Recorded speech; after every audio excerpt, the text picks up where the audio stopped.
Quand François Mitterrand est passé, là, j'avais un peu plus étudié un peu la politique. Je m'étais surtout renseigné un petit peu sur d'où venait réellement François Mitterrand, qui se disait socialiste à l'époque, mais qui quand même avait été décoré de l'ordre de la Francisque d'honneur sous le maréchal Pétain à Vichy.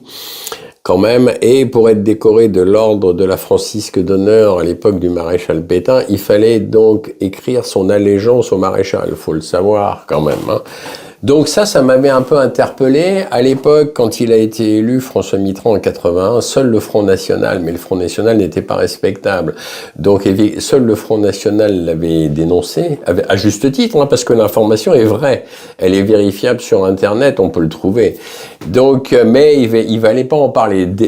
Et là, je me suis dit, ah tiens, il y a déjà une censure qui arrive, puisqu'on ne touchait pas à François Mitterrand. En bon socialiste que soi-disant il était, on n'y touchait pas, alors qu'en réalité, il avait juste retourné sa veste, vous savez, comme la chanson de Dutronc, toujours du bon côté.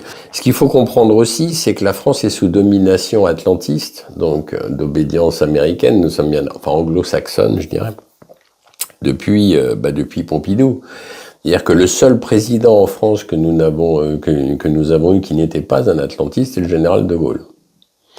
Après, il y a eu Pompidou. Pompidou était déjà acheté par les Américains, puisqu'on se rappelle quand même que la loi de 73 dite de Rothschild, puisque Pompidou, à l'époque, était passé par la case Rothschild, et ils nous ont sorti la loi dite de Rothschild, qui, en fait, pour faire court, avant cette loi, l'État français pouvait emprunter à la Banque de France quasiment à taux zéro. Bon, je fais court, hein. Et ensuite, avec cette loi dite de Rothschild, l'État a continué à emprunter à la Banque française, mais avec avec plein d'intérêts. Donc, ça a été le début de la fin. Donc, il y a eu Rothschild, il y a eu Giscard ensuite derrière, et après, il y a eu l'ère Mitterrand, et je sais pas si des gens l'ont remarqué, mais enfin, moi, je l'ai remarqué, et je pense qu'il y a quand même pas mal de gens qui l'ont remarqué aussi.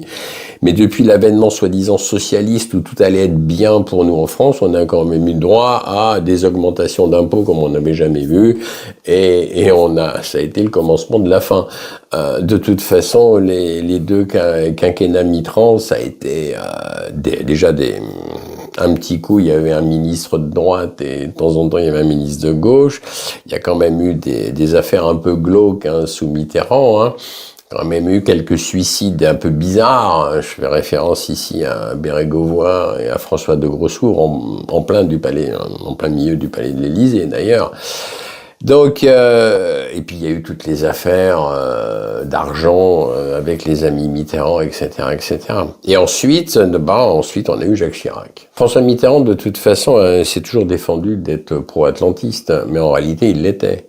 Ce qu'il faut comprendre, c'est que depuis que De Gaulle était parti du pouvoir, De Gaulle a été chassé du pouvoir. A été chassé parce que 68, on nous le présente comme la révolution sympathique, etc. En réalité, c'est un coup d'État. Un coup d'État fomenté par la CIA, derrière, qui voulait absolument balayer le général de Gaulle. Parce que le général de Gaulle était de toute façon profondément anti-américain. Et pour cause, d'ailleurs. Et pour cause, parce que c'est pas que je sois 100% derrière le général de Gaulle, mais à ce niveau-là, il était clairvoyant. Il savait que de toute façon, les États-Unis allaient mettre le pied en Europe. Enfin, ils l'avaient déjà mis, le pied en Europe. Mais qu'ils allaient continuer à nous piller et à piller l'Europe.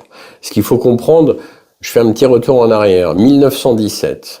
Les Américains viennent soi-disant nous sauver de la guerre 14-18, de la grande boucherie de 14-18. En réalité, ils sont pas venus nous sauver du tout, parce qu'à l'époque, en 1917, les Français et les Anglais, qui étaient alliés à l'époque, étaient sur le point d'emporter cette ignoble guerre, cette guerre insensée. En fait, les Américains sont pas venus nous aider, ils ont fait mine, ils ont doré un peu leur blason, mais surtout, ils ont mis les pieds en Europe pour pouvoir mieux commencer, à la piller et à la contrôler, chose qu'ils font depuis 1917. Ensuite, 1939, la débâcle donc de l'armée française et de l'armée anglaise, tout le monde connaît. 1940, le gouvernement américain prend secrètement contact avec le maréchal Pétain, donc à Vichy, pour commencé à établir les bases d'un protectorat français et européen à la fin de la guerre, parce que les Américains avaient déjà prévu que les Alliés gagneraient cette guerre face à l'Allemagne. Donc 1940, il y avait déjà des tractations entre le gouvernement américain et le maréchal Pétain pour établir un protectorat américain sur la France à la fin de la guerre. Ils ont même imprimé des francs dollars qui s'appelle AMGO. Le projet c'était AMGO, Alliance Militare Aid, enfin je me rappelle plus ce que veut dire exactement l'acronyme. Et en réalité, à la fin de la guerre, quand les Alliés l'ont emporté, surtout grâce aux Russes, entre parenthèses, parce que les Américains, bon bref, passons, on passe. Mais ils sont arrivés avec leur monnaie de singe. Avec les francs dollars, ils ont dit bon ben ça y est, la France passe sous protectorat. Et le général de Gaulle, lui, s'y est opposé avec quelques commissaires à l'époque, a dit il est hors de question que vous preniez la France pour argent comptant dehors. Et il les a jetés dehors. Il leur a dit vous reprenez votre monnaie de singe et vous allez voir ailleurs. En 66, le général de Gaulle nous sortait de l'OTAN, la France. Il dit, hop, au revoir les Américains, je veux plus de vous. Donc les Américains, il fallait dégager le général de Gaulle. Ce qu'ils ont fait en 68, ça a été provoqué.